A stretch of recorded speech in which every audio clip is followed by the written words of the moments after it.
Préparer le futur africain est une émission de cadres, d'ingénieurs, d'agronomes, de mathématiciens, de scientifiques. Aujourd'hui, c'est un bonheur que de recevoir un scientifique, un médecin, un urgentiste qui vient de la République démocratique du Congo. Aujourd'hui, il faut réparer le Congo, il faut préparer le futur congolais, il faut mettre fin à tous ces crimes venus d'ailleurs, de l'Ouganda, du Rwanda, de pays africains qui agressent d'autres pays africains. C'est inadmissible. Et voilà qu'entre-temps, Joseph Kabila, qui dit, voilà, alors qu'il a gouverné longtemps la République démocratique du Congo, maintenant il veut revenir faire de la politique. D'abord, tout ce qu'il a fait quand il était là, il s'est tout simplement enrichi. Quand il était là, il n'y a pas eu suffisamment ni de routes, ni d'hôpitaux, ni naturellement de possibilités de travail pour les jeunes. Ça, personne ne peut le nier. Et lui, tout d'un coup, il veut revenir. Ça, c'est un. Vous avez vu qu'il y a eu l'inondation, il y a eu près de 40 morts. C'est très grave qu'un pays comme la République démocratique du Congo arrive aujourd'hui parce que la ville de Kinshasa est mal aménagée, qui est ce qu'on appelle l'inondation. Donc, nous avons un urgentiste, un médecin, qui est de la lignée des combattants qui luttent contre toutes sortes de maladies. Et Dieu seul sait s'il y a encore des maladies en Afrique. Il vient de la République démocratique du Congo, il a voyagé, il a vu les chefs traditionnels, il a vu quelques cadres politiques. Nous le recevons, il s'appelle Dona Mupapa Kibaldi. Dona Mupapa Kibaldi. Un monsieur désintéressé, totalement patriote, qui a toujours parlé haut et fort, tout en étant médecin, qui n'a pas besoin d'ailleurs de faire de la politique politicienne, puisqu'il est urgentiste, il gagne bien sa vie. Docteur, nous sommes fiers de vous accueillir. On vous passe la parole, vous venez d'arriver. Quel est le constat que vous pouvez aujourd'hui parler à nos téléspectateurs? Merci beaucoup, monsieur le doyen Lanciné Camara. C'est un grand plaisir pour moi de venir participer à votre émission et je vous dis sincèrement merci. Et avec madame Laetitia, voilà, donc je suis très content d'être avec vous sur ces plateaux pour partager ces constats amers et ces chaos qui guettent effectivement le Grand Congo, qui est mon pays d'origine. Et comme vous l'avez annoncé, donc je viens droit du Congo. Je suis arrivé samedi dernier. Donc j'ai été vraiment au fin fond, jusque dans mon village natal, qui est situé à 350 kilomètres de la capitale, la ville à l'ouest du Congo. Donc j'ai été aussi dans le chef-lieu de la province, de ma province d'origine, le Kwilu. Donc j'ai rencontré les chefs coutumiers et on va en parler dans cette émission. Je vous remercie et je suis à votre disposition. Alors, la première question, que peut faire Joseph Kabila? Qu'est-ce qu'il vient chercher? Il a gouverné très longtemps, maintenant il revient. Et pourquoi lui-même, il accuse Tshisekedi d'être un mauvais président? Mais lui, avant Tshisekedi, il a été un mauvais président. Si Tshisekedi d'ailleurs a été élu, c'est un peu grâce à lui. Donc, qu'est-ce qu'il faut dire du retour de Joseph Kabila? Moi, je dirais sincèrement que le Congo est un scandale géologique, un scandale politique, je vais dire aussi, puisqu'il faut remonter dans l'histoire pour comprendre qui est Kabila et d'où vient ces noms de Kabila et pour comment il est arrivé au pouvoir au Congo. Et il est resté pendant 18 ans. À l'âge de 29 ans, il était déjà le plus jeune président du monde et qui va diriger un pays qui a la superficie de l'Europe occidentale. donc qui fait 4 fois et demi la France. Mmh. Dans un pays en crise et alors que lui, il arrive, il connaît même pas la géographie du Congo, encore moins l'histoire du Congo. Puisque ces messieurs n'avaient pas, de programme.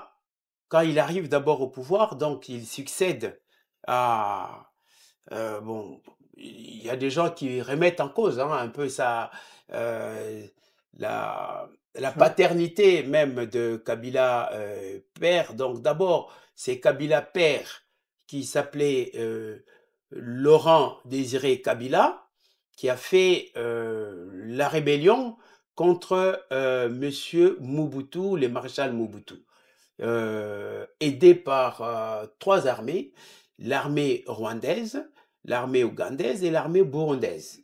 De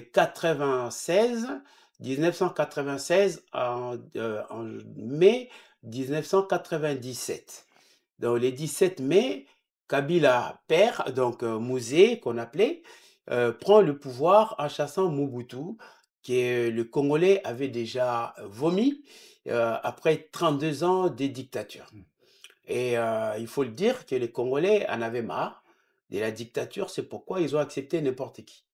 Mais comme Kabila, père, faisait partie de jeunes lumumbistes, donc les gens l'ont accueilli à bras ouverts. Donc c'est une guerre d'éclairs, les Congolais n'ont pas combattu et ils l'ont fait entrer facilement au Congo. Sauf que dans la mallette, dans le chapeau de Kabila, les pères, il s'est caché un jeune qu'on a appelé Joseph Kabila. Mais les Congolais l'appellent, euh, il l'appelle Kanambe, Christophe Kanambe. Donc c'est les gens disent que c'est pas le fils de Kabila père, puisque cette théorie peut être vraie. mmh, Dans quel sens? Dans le sens que en Afrique comme au Congo, quand il y a un coup d'État militaire, généralement les enfants fuient. hein, Hein, sinon, ils sont arrêtés, et tout ça. Mais curieusement, au Congo, le père est assassiné dans sa maison et c'est les fils qui étaient à Lubumbashi qui vient prendre le pouvoir. Et quand on dit dans tout ce qui concerne les coups d'État, à qui a profité les crimes? Puisque c'était un crime contre le président et c'était un coup d'État. Les crimes a profité à un soi-disant fils et qui a dirigé pendant 28 ans sans pour autant prouver exactement, sans faire des enquêtes pour retrouver les véritables assassins de son père. Donc, c'est vrai que quand on se pose cette question-là, on voit effectivement que c'était pas vrai, que ça soit vraiment les fils de Kabila, puisque même ses frères, donc le soi-disant frère, Étienne, les autres que nous connaissons, remettent même en cause cette filiation. Voilà. Donc, il arrive au pouvoir en 2001 par un coup d'État des palais. OK? Et Kabila est assassiné. Il y a eu une complicité probable de son aide de camp, Edi Kapen, qui lui aussi aurait participé à ces coups d'État, puisqu'il était présent et donc ils ont effacé, ils ont brouillé un peu les cartes, ils ont amené les corps jusqu'au Zimbabwe et puis ramené à Kinshasa comme s'il était mort au Zimbabwe, alors que c'était pas vrai. Il était mort à Kinshasa et ils ont amené les corps juste pour préparer la succession. Alors, donc, Kabila arrive au pouvoir, il n'avait aucun programme, il connaissait pas les Congos. Et voilà, il est bombardé président. Donc, c'est vraiment les malheurs du Congo. très bien. Ça, je vous jure. Alors, ce qui est bien dans tout ça, c'est qu'il faut ce que j'appelle des Congolais debout, Ouais, Ah oui. des bien sûr. Congolais conscients. Ouais, N'oubliez jamais que si vous n'avez pas d'homme de valeur, intègre, sérieux, capable d'analyser les choses comme vous le faites mm, pour prendre de très bonnes solutions, ouais, vous n'irez nulle part. c'est Il y vrai. a eu l'affaire Moïse Katumbi, Mm, déjà, lui ouais, aussi, qui est devenu un politicien incontournable, ouais, qui s'est lui aussi enrichi, qui veut être président. Mais avant Moïse Katumbi, il y a eu des gens comme celui qu'on appelait au Katanga, là, Tshombe. Moïse Tchombe. Tshombe, Ouais, lui aussi, a même voulu faire la sécession, ouais, voulait casser le pays. c'est ça. Entre-temps, et c'est très grave tout ce qui s'est passé jusque-là, comment se fait-il, après tant de déboires, il n'y a pas eu jusqu'ici, à part peut-être les gens comme Faïlou qui de temps en temps parle bien, mais est-ce qu'il agit bien? Parce que si un fils aussi digne que notre ami Faïlou, qui avait été reconnu comme celui qui avait gagné l'élection présidentielle, Ouais, en je 2018. m'attendais que le peuple sorte, comme au Sénégal par exemple, Ouais, en disant c'est Faïlou qui a gagné, ouais. c'est lui ou rien.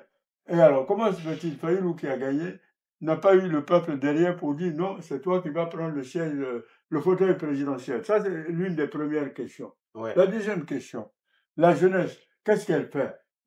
Il faut dire que quand les Sénégalais disent avec ce que j'appelle conviction et foi, c'est un exemple précis, Ouais. on ne veut plus de Macky Sall. Ouais. Le peuple suit, et la justice suit. Alors, que se passe-t-il en République démocratique du Congo, particulièrement au niveau de la jeunesse? Comment se fait-il la jeunesse et le peuple ne disent pas nous en avons assez de ces politiciens et de ces politicards, comme on dit, qui s'enrichissent au détriment de leur population. Nous voulons une nouvelle génération au pouvoir. Que se passe-t-il? En fait, le problème est très complexe au niveau du Congo. Pourquoi? Puisqu'il faut remonter un petit peu, puisqu'on a parlé des Kabila qui manipulent en fait tout le monde au Congo depuis 2001. On a organisé des élections. D'abord, on a fait ce qu'on a appelé les dialogues intercongolais. Donc, pour rappel, c'est très important de faire ces rappels pour bien comprendre les choses. Donc, puisque là, maintenant, on parle encore du dialogue.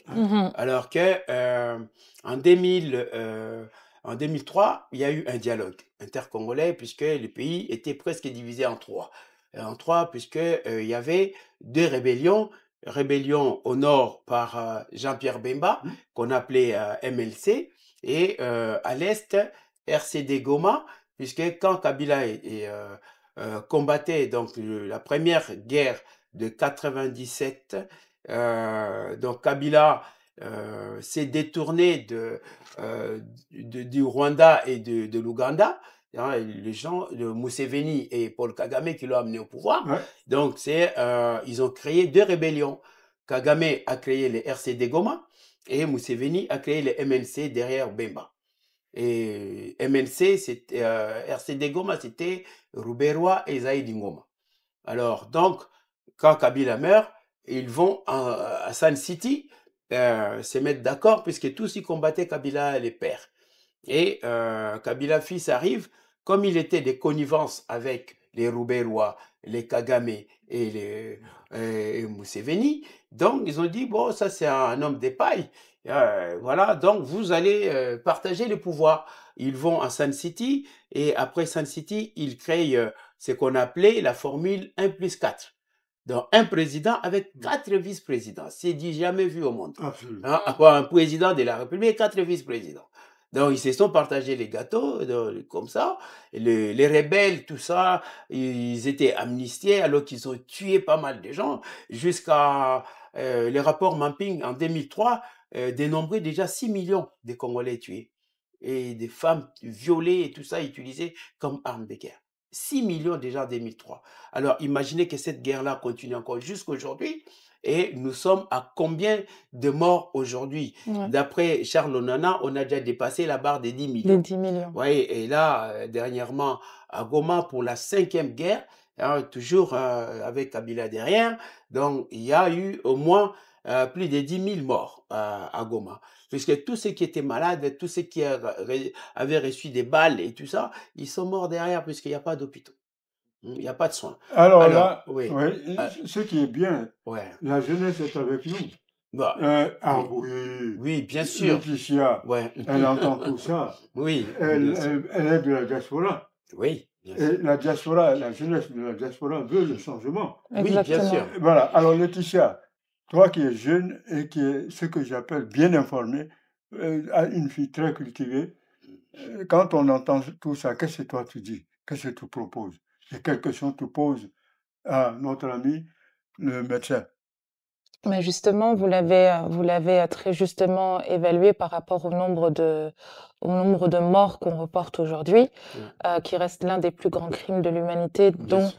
dont est, l'atrocité. Mais, justement au niveau de notre diaspora et je pense au niveau du peuple, hein, que ça soit congolais, mais même africain dans son ensemble, Ouais, il y a des soulèvements.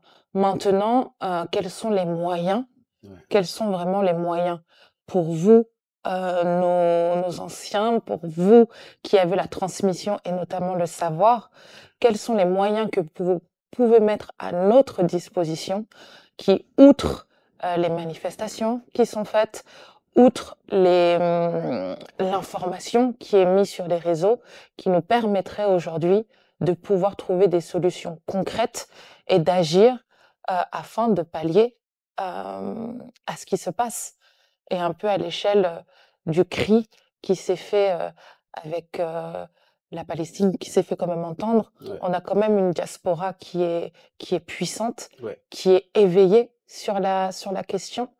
Donc quels seraient les outils, les moyens qu'on puisse mettre en œuvre aujourd'hui? Voilà, c'est une question pertinente. Il faut vraiment aller, d'abord, pour trouver des solutions, il faut, aller d'abord repérer les causes de cette crise. C'est une crise qui perdure depuis très longtemps et bien longtemps puisque, il faut savoir que, le Congo est, au centre d'une guerre géopolitique et géostratégique, puisque le Congo a des matières premières stratégiques dans le monde. Et donc, il y a d'une part le politique, donc le politicien congolais, ou politique ailleurs, comme on peut dire, qui se battent pour le pouvoir, mais qui ne comprennent pas les enjeux hein, géopolitiques et géostratégiques du monde. Mmh. Donc les gens, aujourd'hui, par exemple, la la communauté, bon moi j'appelle pas vraiment la communauté internationale puisqu'elle n'existait pas, hein. Donc c'est un mot qu'on entend souvent au Congo, la communauté internationale. Mais quand vous voyez la guerre de l'Ukraine contre la Russie, j'ai pas vu la communauté internationale, hein, et même l'ONU n'a même pas envoyé des casques bleus là-bas. Non, mais au Congo, à chaque crise, il y a des casques bleus. Il y a 20 000 casques bleus qui sont au Congo et qui ne font que dénombrer ou compter le nombre de morts et faire des rapports. Et ils n'empêchent même pas aux rebelles de tuer les civils. Voilà. Donc, les causes sont profondes. C'est-à-dire que, d'une part, les Congolais, et d'autre part, les pays voisins, comme l'Ouganda, les Rwanda, et qui tirent de bénéfices dans ces chaos congolais qu'ils ont créés. Mais les Rwandais, c'est un petit pays qui n'a même pas d'argent, mais qui est financé par le multinational, l'Union européenne et par les États-Unis, en fait, la partie démocrate, les démocrates. Ils les ont financés massivement pour faire au moins 30 ans de guerre. Hein, et voilà, donc avant, il disait c'était une guerre de petite intensité, mais c'est pas vrai, ça fait presque 15 millions de morts. Mmh. Comment vous pouvez dire que c'est de moindre intensité et tout ça, alors que c'est pas vrai? Donc, c'est une guerre, les gens disent que c'est une guerre oubliée, le Congo est très riche et qu'ils sont maudits par rapport à la richesse, alors que c'est pas vrai, hein, les pays riches ne sont pas maudits. Et pourquoi le Congo, qui est naturellement riche, serait maudit? Donc, c'est pas vrai. Donc, on nous met à genoux, on crée un chaos pour piller les richesses. Alors, mais les acteurs congolais qui sont au centre, qui facilitent en fait ces chaos, ces politiciens sont des inconscients en fait. Ils ne comprennent pas qu'ils sont en train de faire reculer les Congos, vraiment je dirais, même avant, avant la colonisation. Donc vraiment à l'époque de la cueillette et voilà, donc de la chasse, Mmh. Alors, hein. docteur, C'est un peu ça, ouais, nous allons d'abord poser d'autres questions telles que l'Union africaine. ouais, À mon avis, l'Union africaine ne peut pas fermer les yeux sur la situation actuelle. L'Union africaine se doit de prendre de bonnes décisions. Ouais. Nous, on a voté pour l'Union africaine pour régler les conflits. Est-ce que l'Union africaine est capable aujourd'hui de dire à Kagame d'arrêter son agression contre un pays frère? Un. Deux, les Américains, entre-temps, arrivent. Trump, avec sa guerre planétaire, il veut mettre la main aussi sur la République démocratique du Congo, beaucoup plus par intérêt Ouais. que par titre de profit pour les populations congolaises. Vous, en tant que patriote, en tant que médecin, en tant qu'humaniste, comment vous voyez les deux situations? Comment se fait-il l'Union africaine n'arrive pas à sanctionner Kagame? Et deux, qu'est-ce qu'il faut faire face à l'arrivée des Américains? Ouais, c'est une question pertinente, hein. Vous savez, au niveau de l'Union africaine, il y a un problème de lobbying. L'Union africaine est divisée. Ça, en plusieurs petits groupes, hein, qu'on appelle euh, euh, de, de groupes sous-régionaux. Vous avez l'Afrique de l'Ouest, l'Afrique de l'Est, l'EAC, vous avez l'Afrique australe, l'Afrique centrale et les Maghreb. Alors, ils ne sont pas tous unis, bien qu'on parle de l'Union africaine. Mais le problème, c'est quoi? C'est que Tshisekedi, dès qu'il est arrivé au pouvoir, il était président de l'Union africaine. Absolument. Mais comme il n'était pas préparé à toutes les éventualités par rapport à la question congolaise, il n'a pas résolu le problème au niveau de l'Union africaine. Alors que c'était une occasion, hein, vraiment ratée, une bonne occasion de poser le problème, de mettre la question congolaise sur la table et de trouver des solutions, hein, pour juger ces problèmes-là en Afrique. Vous voyez, aujourd'hui, par exemple, on désigne le président du Rwanda, de l'Angola, comme médiateur. Médiateur. Mais il faut savoir que l'Angola, les Congo-Kinshasa, Congo-Brazzaville et les Gabon, c'était les royaumes Congo. Ouais. Hein? Et que la capitale était en Congo, à Luanda, aujourd'hui. Hein? Donc, Joao Lorenzo connaît le problème. Connaît le problème. C'est-à-dire que pendant la colonisation, on a divisé le Congo en petits morceaux, comme à l'ouest, pareil à l'Afrique de l'Ouest. Hein, si on a pris presque une règle, on a tracé des lignes, hein, et on a donné des noms. Voilà. Donc, Lorenzo est désigné par l'Union africaine, accepté par l'ONU aussi comme médiateur. Mais qu'est-ce qui se passe? Tout d'un coup, on retrouve Tshisekedi qui disait qu'il n'allait plus voir Kagame, ou il ne pouvait pas négocier avec les rebelles et qu'il va négocier. D'abord, il dit il ne peut pas voir Kagame. Ensuite, il dit il ne va pas négocier avec les rebelles des M23. Et puis ensuite, quand ils prennent Goma, donc il promet d'abord pendant la campagne électorale qui va frapper Kagame au moindre escarmouche et tout, mais en réalité, il ne fait rien. Pourquoi? Puisque il y a beaucoup d'intérêts économiques. Donc, le Rwanda est perfisé par les Qatars, à la hauteur de plus de 9 milliards. Donc, c'est l'aéroport de Kigali, beaucoup de lotissements et tout, c'est fait par les Qatars. Et en même temps, les Qatars voulaient aussi investir au Congo. Donc, en prenant par exemple le port en eau profonde, hein, à Banana, donc c'est un peu ça. Mais donc, et que Tshisekedi a fait plusieurs voyages au Qatar. Donc, et quand vous voyez même ici le Paris Saint-Germain porter visite au Rwanda et tout ça, or PSG est un club qatarien, hein, donc c'est les Qatar qui a acheté les PSG. Donc, ils font la publicité et du Qatar et du Rwanda. Vous voyez, donc c'est ça. C'est-à-dire, et là, on voit Tshisekedi qui va directement comme et Kagame comme des écoliers devant l'émir du Qatar qui est en babouche, tout ça, et puis les deux présidents face à face comme ça et devant l'émir du Qatar. Donc vraiment, est-ce qu'on pouvait imaginer que le roi, hein, du Ah, Congo ou le roi, du Rwanda se mettent devant, bon, l'émir du Qatar pour résoudre le problème, africain? Mmh. Et ils sont des frères. Comment ils peuvent se retrouver là-bas? Et jusque-là, il y a même pas de solution, il y a rien. Donc ça, c'est pour l'Union africaine. C'est vraiment un échec. C'est un constat amer.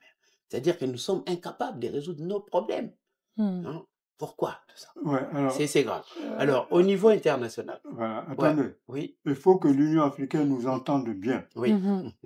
On ne va pas mettre, si vous voulez, les impôts Mmh, du contingent africain pour soutenir l'Union africaine, ouais, si elle-même, elle ne peut pas s'assumer. Il bien faut sûr. que l'Union africaine nous comprenne. C'est désespérant de ne pas pouvoir prendre des décisions, je dirais, salutaires quand il y a des guerres entre Africains. C'est très grave et c'est très mauvais, aussi bien pour l'image de l'Union africaine que pour l'image même des dirigeants politiques qui sont là-dedans. Et je dis une fois de plus que l'Union africaine avait pour vocation d'être l'équivalent de l'Union européenne. Quand ça ne va pas, regardez le cas de l'Ukraine. Les Européens se retrouvent, ils disent, voilà, on est derrière l'Ukraine et ils font ce qu'ils peuvent. Et il faut que l'Union africaine en arrive là. Nous, on n'est ni président de la République, ni ministre. Nous sommes des citoyens africains. Ceux qui animent l'Union africaine doivent nous écouter. Nous voulons réformer l'Union africaine pour pouvoir prendre les bonnes décisions. Maintenant, les Américains. Mmh. Ils vont profiter de cette division et Ouais. de toutes les conneries qui se passent actuellement pour venir faire croire qu'ils vont apporter je ne sais quoi à la République démocratique du Congo. Qu'est-ce que vous proposez, vous? Bah, écoutez, le problème de la relation, bilatérale ou la coopération, américano-congolaise, remonte à plusieurs années. Même à l'époque de Mobutu, il y a eu, au moins, au Congo, nous avions une base, américaine, à Kalemi. Donc cette base militaire était, dans les Katanga. C'est-à-dire, depuis que Einstein avait trouvé l'uranium congolais qui était très riche, et fabriqué la bombe atomique qui a détruit Hiroshima et Nagasaki, donc les Américains ont compris que le Congo était un pays stratégique Mmh. et que nous avions la force nucléaire. Il suffisait simplement que les Africains ou les Congolais, se mettent au travail pour, fabriquer la bombe atomique. C'est très facile. Mais nous avons la matière première à ciel ouvert, hein, l'uranium congolais. Et Einstein avait dit ça, hein. Déjà, en 40, il a trouvé ça. Il a demandé, aux Américains de lui fournir l'uranium congolais et par la Belgique, puisqu'on était encore la colonie belge. Et ils ont amené des tonneaux, hein, d'uranium. Ils ont fabriqué la bombe atomique aujourd'hui, hein, ils ont des ogives nucléaires, tout ça. Quand on parle du nucléaire aujourd'hui, c'est vraiment le Congo qui est le premier producteur d'uranium. Mmh. Et le cobalt aussi, Exactement. hein, la cobaltothérapie, même la chimiothérapie, c'est le Congo premier producteur du cobalt. Et encore, même aujourd'hui, des batteries, hein, tout ce qui est électrique, le portable, les ordinateurs et même les voitures électriques, c'est toujours les Congo. Les cobaltes, les coltans, la tantale, les lithiums, et nous en avons toujours en grande quantité, presque 70% de la production mondiale. Vous voyez? Mais donc pour les Américains, c'est un pays très stratégique. Et ils avaient laissé un petit peu ces pays aux Chinois, non, qui n'ont rien apporté non plus, puisqu'ils avaient un contrat avec Kabila de 9 milliards, hein, en 2009. Mais Kabila a fait, pour la première élection de 2006, il a parlé des 5 chantiers. Et 2012, 2011, il va parler de la révolution et de la modernité. Donc tout ça sont des slogans vains, puisque je viens du pays, il n'y a rien, pas de route, pas d'autoroute, il y a pas d'école, il y a zéro chantier, en fait, en cours, et il n'y a rien. Voilà. Alors, Donc docteur, les Américains, pour répondre à votre question, oui, donc les Américains veulent revenir au Congo. Alors, c'est le président Tshisekedi, malmené dont l'armée n'est pas préparée, Mmh. infiltré par le, Voilà. euh, par les officiers rwandais hein, qui étaient nommés par Kabila, qui étaient insérés puisqu'ils ont fait des brassages, mixages et tout. Donc aujourd'hui, l'armée congolaise est affaiblie par ces éléments qui, dès l'intérieur, détruisent la stratégie militaire.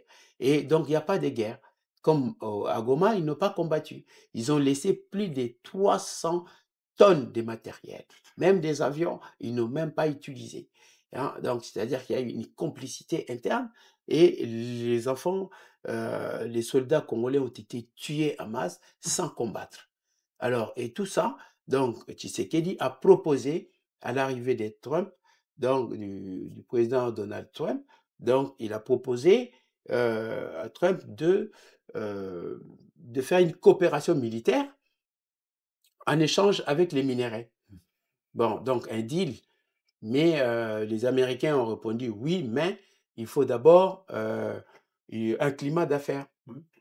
S'il n'y a pas de climat d'affaires, s'il n'y a pas de sécurité, il n'y a pas d'affaires. Donc, on ne peut pas venir investir si, de jusque-là, c'est encore de pourparlers. Ils ont envoyé des émissaires hein, comme le conseiller de Donald Trump, Massad Poulos, qui est venu dernièrement, dans la semaine dernière, au Congo pour voir un petit peu comment ça se passe. Il est allé au Rwanda et en même temps à l'Ouganda. Donc, ce sont ces pays-là, en fait, qui sèment un peu les désordres et les chaos au Congo. Donc, il les a vus, puis il est reparti. Mais au Congo, il a dit oui, mais la sécurité d'abord. Voilà. Or, tant qu'il y aura la guerre, donc ça sera difficile de compter sur les Américains. Alors, avant de passer, bien sûr, la parole à la jeune consoeur, je précise que vous avez écrit un ouvrage qui est très bien d'ailleurs, La Renaissance du Grand Congo. Il faut absolument que nos machins voient ça, l'achètent, prennent contact directement avec l'auteur. Maintenant, vous venez de la République démocratique du Congo, vous y avez séjourné, vous avez été reçu par les chefs traditionnels, et vous ont même, je crois, gratifié de chefs traditionnels représentatifs, je crois. Alors, qu'est-ce qu'il faut comprendre par là? Est-ce que les chefs traditionnels eux-mêmes sont conscients que le pays est par terre et que le roi d'un chef traditionnel, le rôle d'un chef traditionnel, c'est de taper sur la table et de dire, écoutez, c'est nous qui, évidemment, détenons ce qu'on appelle ici la mémoire des ancêtres. Il faut absolument, au nom des ancêtres, arrêter le massacre. Alors, qu'est-ce qu'il faut en conclure? Vous, médecins, patriotes, ancien candidat à la présidence de la République, devenu chef traditionnel, est-ce que vous allez entraîner les chefs traditionnels à prendre de très bonnes décisions? Oui, merci, monsieur le doyen. Vous savez bien, nous sommes des Africains. Nous connaissons notre tradition. Et donc, je suis en France depuis pratiquement 30 ans, mais je suis rentré, j'ai fait un retour au pays natal et un retour à la terre. Donc, je suis allé jusque dans mon pays, dans mon village. Et partout où je suis passé, j'ai été reçu par un conglomérat de chefs coutumiers. Donc, c'est en fait tous ces chefs coutumiers, à chaque étape, ils m'ont intronisé, comme pour me demander, à chaque fois que je leur parlais, que j'avais des solutions. Comme en 95, j'avais la solution pour éradiquer la maladie Ebola, comme vous le savez, à Kikwit, donc qui a sévi au Congo. Donc là aussi, j'ai une solution.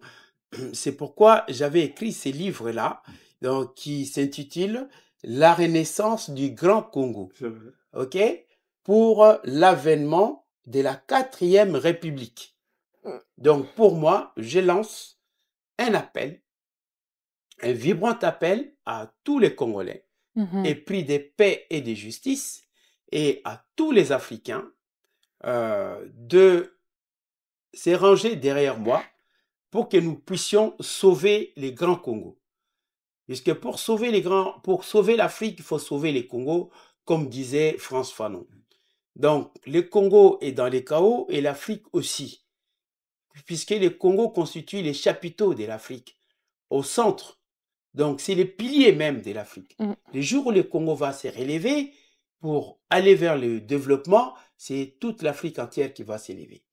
Donc, les chefs coutumiers ont bien compris le message. Donc, c'est pourquoi ils m'ont intronisé pour me dire que vous avez notre, Bénédiction. notre bénédiction et nous vous donnons tous les pouvoirs ancestraux pour que vous puissiez aller au combat pour libérer les Congos. Donc aujourd'hui, moi, puisque le Congo aujourd'hui est divisé et on demande aux Congolais, comme Nanga l'avait dit, Corneille Nanga, qui était le président de la commission électorale nationale indépendante, qui avait triché aux élections de 2018 en proclamant Tshisekedi comme le vainqueur de ces élections. Et tout est parti de là, en fait. Alors que tout le monde savait que c'était Fayoulou qui avait eu 62%. Et à la question, vous aviez dit pourquoi le peuple ne s'est pas soulevé pour accompagner Fayoulou. Je pense qu'il y a eu manque de stratégie, hein, B, pour accompagner Fayoulou. Il n'a pas demandé au peuple de l'accompagner à la présidence. Sinon, il l'aurait fait. Le peuple était prêt à l'accompagner. Mais il a arrêté son combat au milieu. Et Tshisekedi en a profité. Alors, donc, c'est Kabila, effectivement, qui était à la manœuvre. Donc, Kabila, il fait un deal qu'on a dit, c'était un arrangement à l'africaine. Voilà. Donc, aujourd'hui, les voleurs de la victoire du peuple se disputent maintenant le pouvoir. Donc, Kabila roulé par Tshisekedi, puisqu'ils avaient fait une alliance qu'on appelait FCC Cash. Vous vous rappelez cette alliance où ils vont diriger le Congo ensemble. Alors, 2 ans après, Kabila et Tshisekedi met Kabila de côté et il fabrique une majorité parlementaire et il change tout.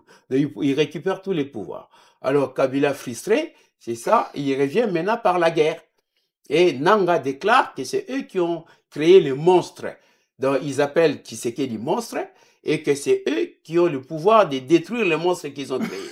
Alors que pour moi, ce sont de pompiers pyromanes. Hein, ce sont s'ils disent que c'est un monstre, et donc eux, ils sont encore plus monstres que les monstres. Puisque le fabricant des monstres est plus monstre. Alors, comment ils peuvent demander maintenant au peuple congolais de faire un choix entre un monstre et le fabricant des monstres? Donc, alors, le peuple congolais va choisir qui dans tout ça? Donc, c'est pourquoi le peuple congolais, donc les chefs coutumiers m'ont demandé de constituer une 3e voie. Donc, ni les monstres, ni les fabricants des monstres. Donc, nous voulons juste une 3e voie qui est justement que j'incarne aujourd'hui, la 3e voie, donc la voie de sans voix, la voie des Congolais qui sont ni pour les monstres, ni pour les fabricants des monstres. Donc, nous ne voulons pas de Kabila et voilà, donc le peuple aussi a vomi Tshisekedi puisque même la population n'est pas pour lui aujourd'hui. Puisqu'il a tellement conduit les pays très mal, hein, et il n'y a pas de solution. Là, il est bloqué. Donc, ils veulent une 3e voie. Donc, et c'est cette voie que j'incarne aujourd'hui. Et justement, pour pouvoir faire cette transition par rapport à l'ensemble des Congolais et des Africains qui nous regardent et des amis de l'Afrique également, quelles sont les actions tant sur le plan économique, mais aussi culturel, mais aussi social, que vous, 3e voie, proposez, donc à l'instar même de la solution que vous avez trouvée, par exemple, pour l'Ebola. Aujourd'hui, quelles sont les solutions que vous avez d'ores et déjà en tête et que vous pouvez nous partager peut-être en exclusivité afin de redonner cet espoir et de nous permettre de vous suivre en bonne et due forme? Merci beaucoup, Madame Laetitia. Comme vous savez, le Congo est un pays qui a beaucoup de potentialités. Donc, sur le plan économique, sur le plan social et sur le plan culturel. Sur le plan économique, d'abord, je dois vous dire que le Congo, il ne demande qu'une bonne gouvernance et une bonne équipe bien préparée et qui a un programme. il y a une vision. Et c'est pourquoi j'ai dit, je viens avec un livre, programme.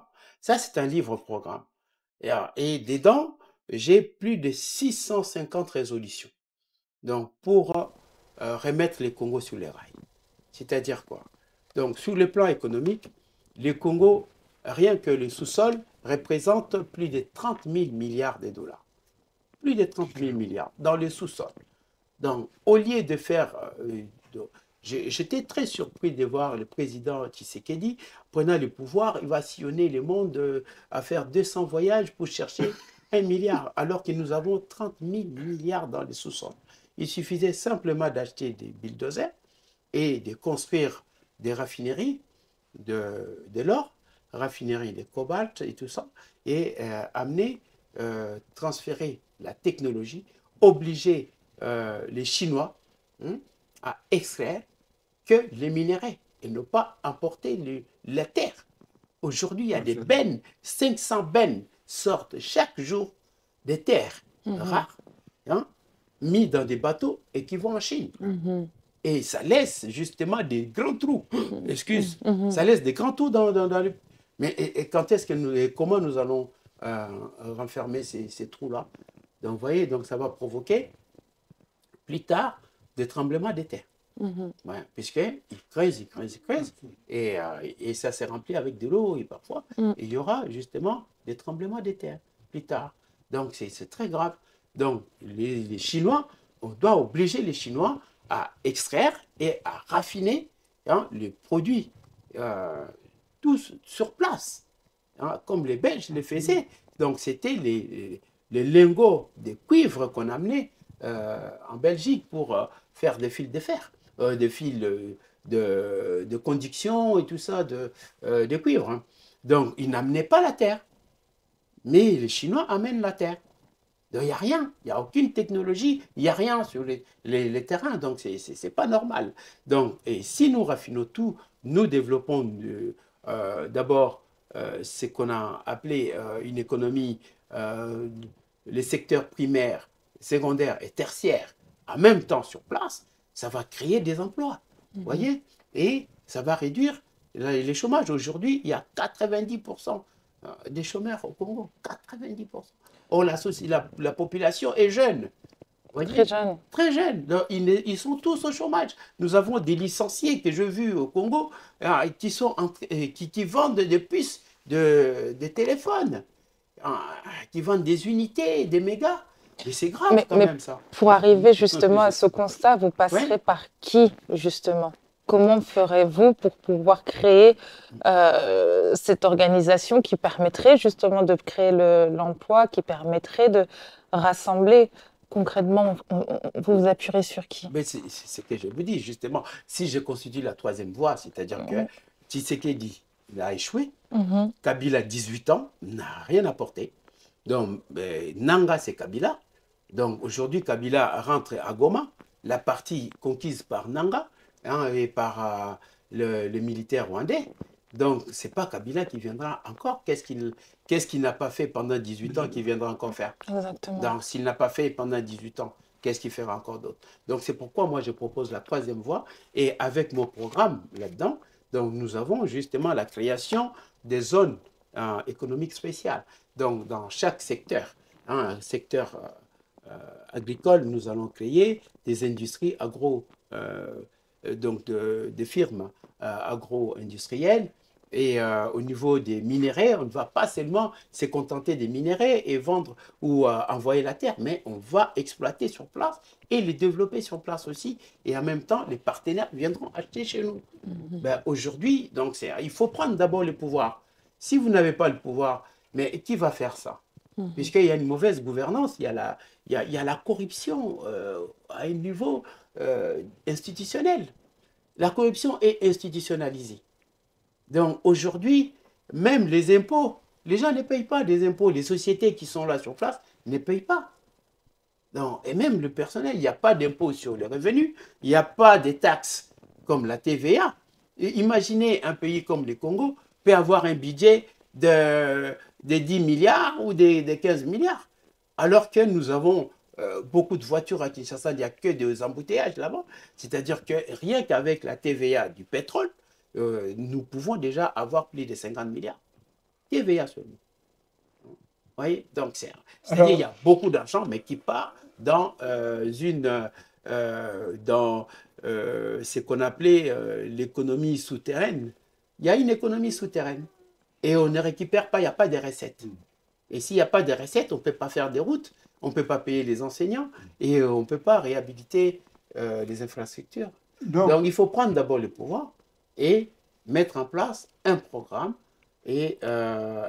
économique, une bonne politique, assainir déjà l'économie et assainir les finances publiques.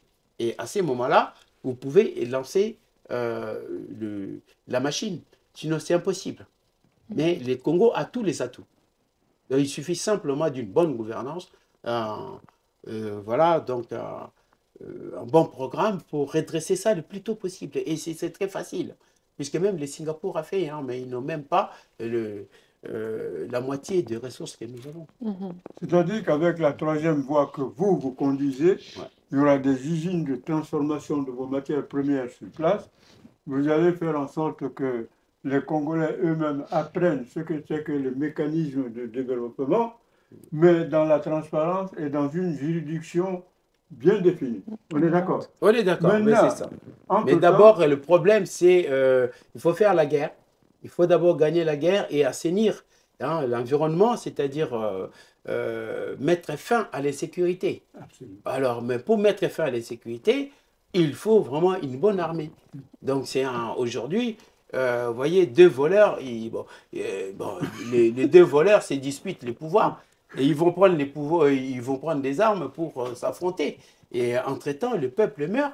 Et voilà, mais c'est inadmissible alors qu'ils nous ont promis, ils ont dit que c'était une passation de pouvoir pacifique. C'est du jamais vu. Ils ont vendu ça comme ça. Alors maintenant, c'est le même Kabila qui va prendre des armes pour tuer des paisibles Congolais hein, et soi-disant détruire le monstre. Alors le point, le point des religieux, parce que j'ai vu souvent que l'Église catholique de la République démocratique du Congo dénonçait justement cette corruption et appelait justement les hommes politiques effectivement à bien gouverner le pays. Aujourd'hui, que représente l'Église catholique qui, évidemment, il ne s'agit pas seulement de prêcher de très bonnes paroles, il faut qu'il y ait des actions. L'Église catholique a du monde derrière. Est-ce que ce monde-là peut aujourd'hui suivre la troisième voie parce que vous moralisez en même temps, mais vous innovez? Oui, bien sûr. L'Église catholique a toujours eu un rôle très important dans les pays, dans les paysages politiques. C'est l'Église catholique, quand l'opposition était un peu fatiguée, qui a pris la relève pour combattre Kabila.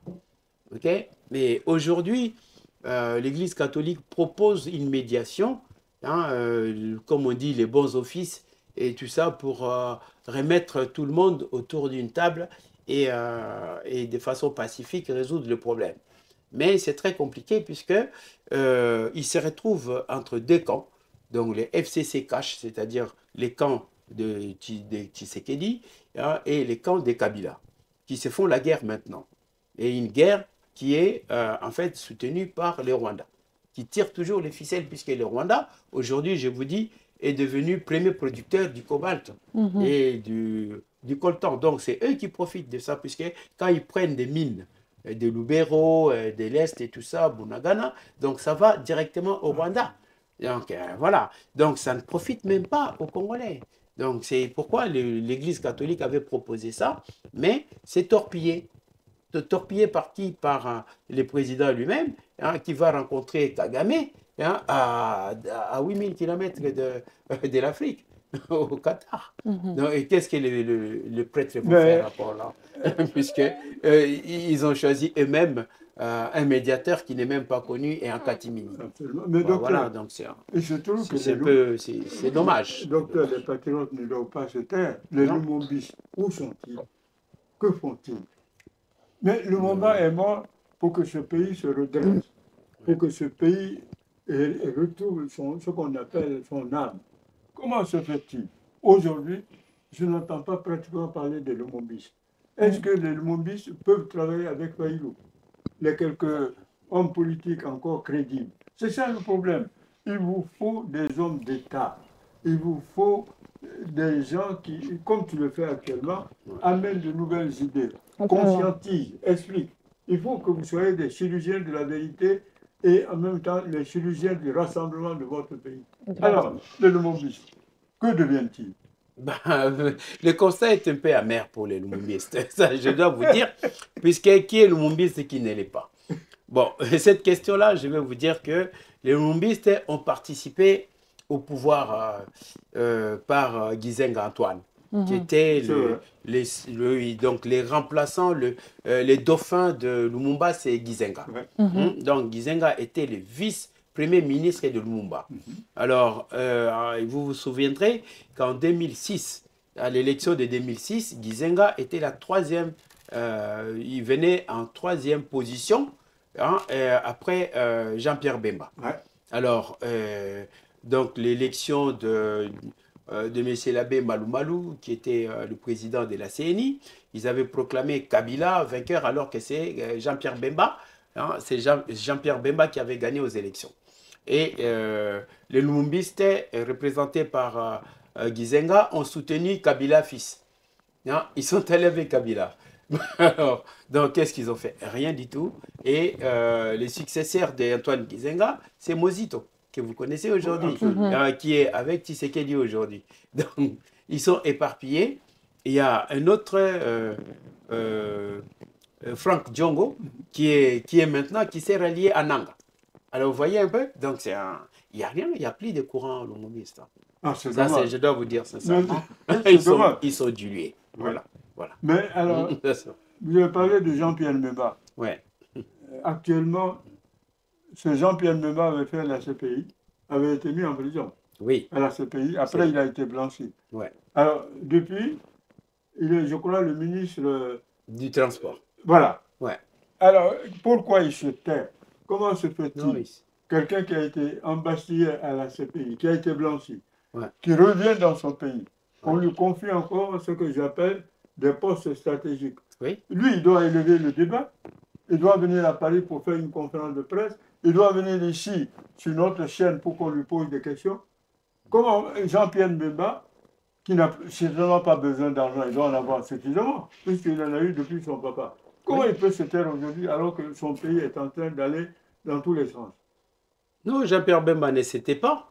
Jean-Pierre Bemba était par Tshisekedi, il était ministre de la Défense. Voilà. Donc, ministre de la Défense avant les élections de 2023. Et en 2023, il a soutenu Tshisekedi. Il faut savoir qu'il était dans la Mouka. Et il soutenait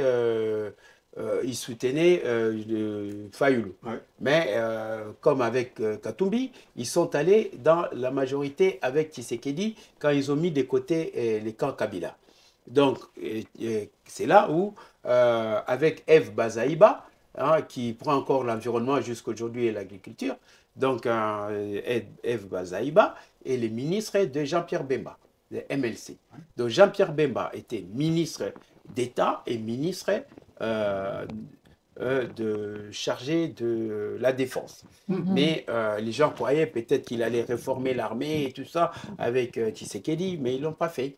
Donc c'était trop lent, ils ont recruté, mais la preuve est là, il y a un échec terrible à Goma. Mais Jean-Pierre Bemba, pour le deuxième mandat de Tshisekedi, Jean-Pierre Bemba était nommé ministre des Transports. Mais aujourd'hui, il fait le tour du pays, du côté ouest, pour sensibiliser les jeunes à s'enrôler dans l'armée, pour soutenir le pouvoir en place. Alors, donc c'est ce qu'il fait aujourd'hui. On va vers la fin de l'émission. Moïse Katumbi, qu'est-ce qu'il représente? Moïse Katumbi est-il réellement sincère? Non, il n'est pas sincère. Moïse Katumbi, je vous dis sincèrement qu'aujourd'hui, Moïse Katumbi qui a aidé Tshisekedi à se séparer des Kabila, Moïse Katumbi, en 2023, était candidat à l'élection présidentielle. malgré qu'il était controversé et tout ça, mais on l'a confirmé, il a participé à l'élection. Alors, les gens disent qu'il était arrivé deuxième, je crois avec 15%, mais en réalité, aujourd'hui, je vous dis, Moïse Katumbi s'est réconcilié avec Kabila. Et il est derrière Nanga. Oui, c'est vraiment de la bouillabaisse. C'est du n'importe quoi. C'est une inconstance terrible sur le plan politique. Donc, il est derrière Kabila et derrière le M23 et l'AFC de Nanga. Donc, l'AFC, pour moi, c'est le FCC de Kabila, en fait. Donc, c'est sur le plan politique, aujourd'hui, c'est prouvé. Donc, vous ne serez pas surpris d'entendre que Jean-Pierre Bemba est à Goma aussi. Donc, voilà, ce sont pour moi des politiques ailleurs. Ce ne sont pas des politiques, il n'a même pas un programme pour le pays. Il était candidat et il n'a jamais déballé son programme.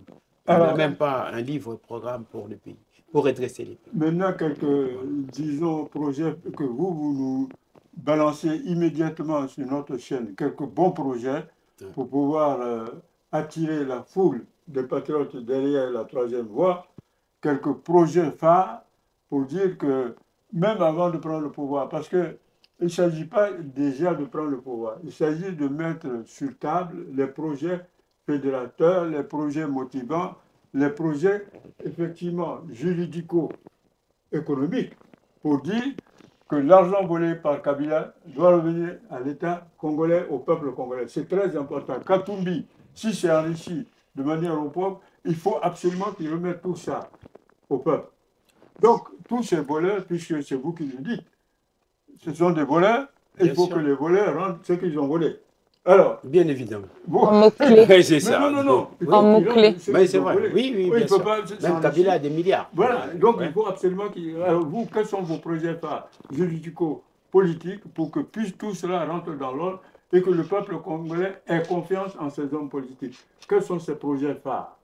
Écoutez, d'abord, moi je voudrais appeler d'abord tous les Congolais à se ranger derrière moi pour constituer ce qu'on appelait la troisième voie.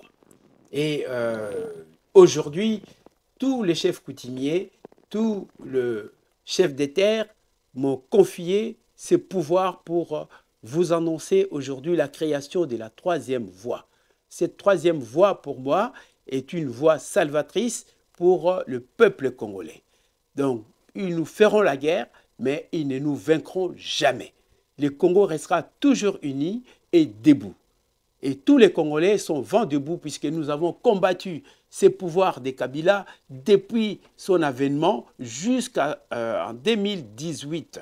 Et c'est grâce à ces combats de la diaspora, des Congolais de l'intérieur, que nous avons réussi à mettre Kabila de côté. Et aujourd'hui, si Kabila n'a pas continué, c'était grâce à ces combats qu'il y a eu beaucoup de victimes. Aujourd'hui, autour de Kinshasa, il y a plusieurs fosses communes. Donc, les Congolais ont payé les lourds tributs. Mais nous disons que ce combat n'est pas fini puisque Kabila revient. Il revient par une guerre. Et cette guerre-là ne peut pas nous tromper puisque nous ne pouvons pas nous tromper. Nous savons que Kabila est habitué à utiliser les armes pour avoir le pouvoir. Et qu'il a toujours tué des gens. Il a tué même Kabila père puisque ça profitait à lui, ses crimes. Donc nous disons aujourd'hui qu'aucun Congolais ne peut se ranger derrière Nanga ou derrière Kabila, puisque nous savons ce qu'ils ont fait pendant 18 ans et nous ne pouvons rien attendre d'eux. Alors, qu'est-ce que moi je propose? Je propose effectivement que, pour moi, d'abord, nous devons unir tout ce qui est éparse. Donc, c'est-à-dire tous les Congolais épris de paix et de justice doivent se ranger derrière moi pour que nous puissions bouter et mettre hors état de nuire tous les assaillants du peuple congolais, c'est-à-dire créer une troisième voie. Alors, nous savons très bien que le président Tshisekedi est fatigué et qu'aujourd'hui, même l'armée ne lui obéit pas et qu'ils ne font pas la guerre. Mais cela ne veut pas dire que nous pouvons nous ranger derrière les assaillants qui tuent, qui arrivent avec tous les malheurs. Donc nous devons faire front ensemble. Pourquoi? Puisque nous sommes des vaillants combattants et que nous avons le devoir de mettre tous ces gens-là hors d'état de nuire. Donc, je confirme aujourd'hui et j'appelle le Congolais à s'unir autour de moi pour que nous puissions bouter tous ces gens hors du pays. Voilà. Donc, nous demandons aussi à nos compatriotes panafricains de nous aider à nous en sortir puisque ce combat est rude. Et aujourd'hui, vous ne pouvez pas nous laisser seuls pour combattre tous ces ennemis de la République démocratique du Congo. Donc, nous incarnons cette troisième voie, comme le PASTEF avait fait au Sénégal. Donc, je suis déterminé à mener ces combats jusqu'à la victoire finale. Et nous avons des propositions que je viendrai ici détailler très prochainement, qui se trouvent dans cet ouvrage. Et nous allons décortiquer ça avec les journalistes ici présents. Très prochainement, je reviendrai uniquement pour ces programmes.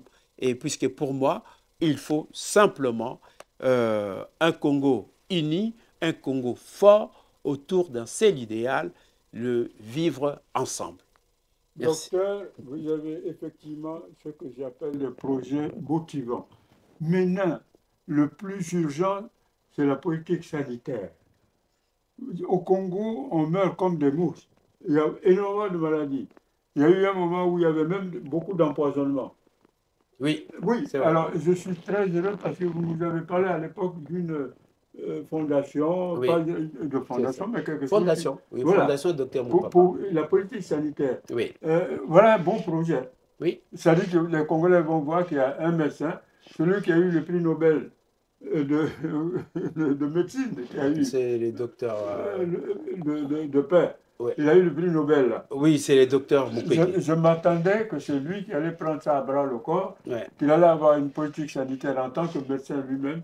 Mais vous, puisque vous voulez pratiquement faire mieux que lui, même si vous n'avez pas ce prix Nobel de quoi que ce soit, où en est cette politique sanitaire? Parce que c'est urgent, c'est important. Les Congolais meurent tous les jours par milliers.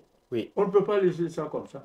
Alors, où vous en êtes dans ce projet de politique sanitaire? Ben, vous savez, la santé fait partie justement des priorités. Absolument. Des priorités. Il y a une injustice sociale et il y a en fait ces problèmes de santé publique en République démocratique du Congo. Vous savez bien, on est confronté à plusieurs maladies réémergentes et émergentes.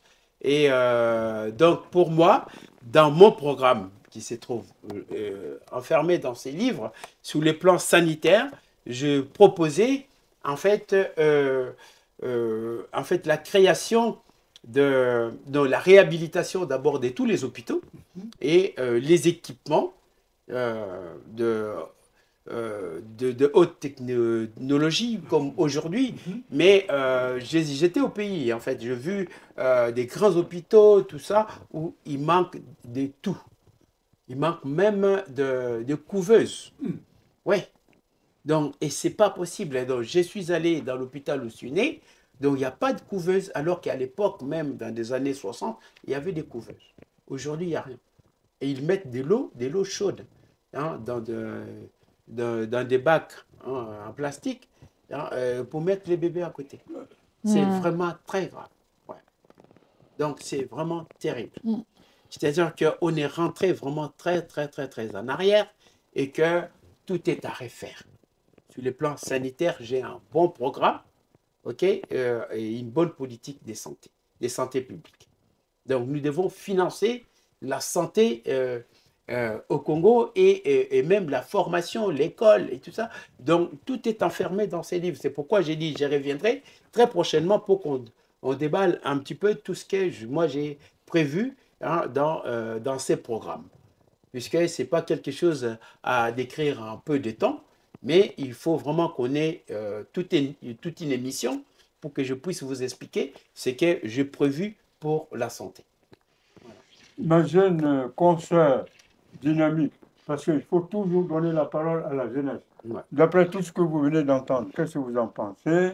qu'est-ce qu'il faut tirer comme leçon pour vous rassurer, vous jeunes, pour que ce pays, la République démocratique du Congo, vous attire davantage? Bah, tout simplement tirer que le pays, la République démocratique du Congo, est un pays vaste, riche, avec de l'espoir, puisque j'entends par ce que vous disiez, ce que vous dites et de par votre voyage, qu'il y a beaucoup de manques, mais il y a des idées, que votre programme que vous viendrez nous détailler suggère plus de 650 justement Réforme. solutions, voilà, Ouais. réformes et solutions. Ouais. Que vous l'avez souligné, que la jeunesse reste encore l'un des piliers les plus importants, non seulement du pays, mais du continent, et qu'aujourd'hui, de par la transmission, puisque vous avez parlé des ancêtres, vous avez parlé du village et des chefs des villages, que la transmission reste aussi l'un des piliers les plus importants qui nous permet de savoir d'où nous venons et là où nous pourrons aller. Et qu'en bonne intelligence, toujours, il y a de l'espoir pour espérer voir un changement constructif et surtout nécessaire par rapport aux problématiques que l'on vit aujourd'hui, notamment sanitaires surtout et économiques. Et ma question aussi, mais c'est surtout pour ceux qui nous lisent, où est-ce que nous pouvons retrouver votre livre, donc votre programme, si nous souhaitons d'ores et déjà le parcourir et comprendre un peu plus la troisième voie que vous nous présentez aujourd'hui. Oui, bien évidemment. Donc, ces livres, c'était un livre-programme pour l'élection 2023, mais que je n'ai pas mis sur le marché, puisque comme c'était un livre-programme, je n'ai pas voulu publier ça directement. J'ai voulu d'abord bien développer par des meetings et tout ça, pour que les gens comprennent un peu ma démarche et ma vision. Alors là, je vais mettre ces livres sur Amazon et ils peuvent le retrouver sur Amazon. Donc pour l'instant, j'ai donné ça, j'ai distribué gratuitement au pays et donc je vais mettre ça en vente très prochainement. Alors donc vous l'aurez sur Amazon. Voilà. Alors concernant la solution à ces problèmes, d'abord la solution pour les pays passe par la pacification du pays. Et après, nous pouvons mettre en place de bonnes résolutions sur les plans sanitaires, sur les plans économiques, culturels et sur le plan militaire. La solution est d'abord militaire, puisque ceux qui nous attaquent viennent avec les armes pour détruire les pays. Et ils ont mis les pays à feu et à sang, et depuis plus de 30 ans aujourd'hui. Donc nous sommes obligés de passer par une économie de guerre. Gagner cette guerre est un impératif pour nous. Donc c'est vraiment, nous devons gagner cette guerre et en même temps appliquer, prendre le pouvoir, puis appliquer notre programme. Sinon, ça ne sera pas possible. Donc on ne peut pas aujourd'hui penser à une politique sanitaire alors que le pays est en guerre. Et ça déstabilise tous les systèmes. Puisqu'aujourd'hui, on ne peut pas mettre une politique sanitaire en place alors que tout va dans l'achat des armes. Voilà, justement. Et c'est un peu difficile et paradoxal du fait que vraiment, c'est très difficile de pouvoir mettre en place toutes les politiques que nous pensons être très importantes pour l'avenir du pays. Donc, dans un premier temps, le message que j'ai amené aujourd'hui, donc je suis en tenue de guerre, donc habillé en léopard pour vous dire que le léopard est déjà debout et il faudra vraiment que tous les Congolais se mettent debout pour que nous puissions bouter hors de notre territoire tous les assaillants et tous ces groupes armés représentés par Corneille Nangaa et par Joseph Kabila. Voilà. Merci beaucoup. Comment? Je dis merci beaucoup. Je trouve que c'est un beau remercions message de fin. vivement. C'est le mot de la fin. Le guépard est là. Il est Les debout. léopards. Hein. Le léopard. Oui, oui, oui. Le léopard est là. Oui. Il est debout et Ouais. il est prêt. Ouais. Justement pour mettre ces voyous hors de nuit. Ouais. Il faut absolument les mettre hors d'état de nuire. hors de ma scène, de telle sorte que le pays, C'est vraiment, redresse. avec la troisième voie, Ouais. enfin se redresse. Donc nous remercions vivement le docteur d'être venu expliquer tout ça. Ça ne fait que commencer. Ingeta. Ingeta, Ingeta. Ingeta, Ingeta. Et nous serons là pour vous donner, évidemment, le Merci. plateau, mais nous serons avec vous si vous faites des meetings, Oui, que ce soit à On va le Kinshasa ou que ce soit à Paris. Ouais. Donc, nous voulons que la diaspora soit avec vous surtout. Ouais. Essayez de les convaincre. merci. Donc, une fois de plus, merci d'être venu. Merci, bien sûr, à notre magnifique télévision. Et ce débat ne fait évidemment qu'apporter ce qu'on appelle quelques éclairages, puisque ce n'est pas encore fini. Préparer le futur africain, c'est préparer aussi le futur de la République démocratique du Congo. Donc, nous vous remercions et à très bientôt. À Merci très beaucoup. bientôt, merci.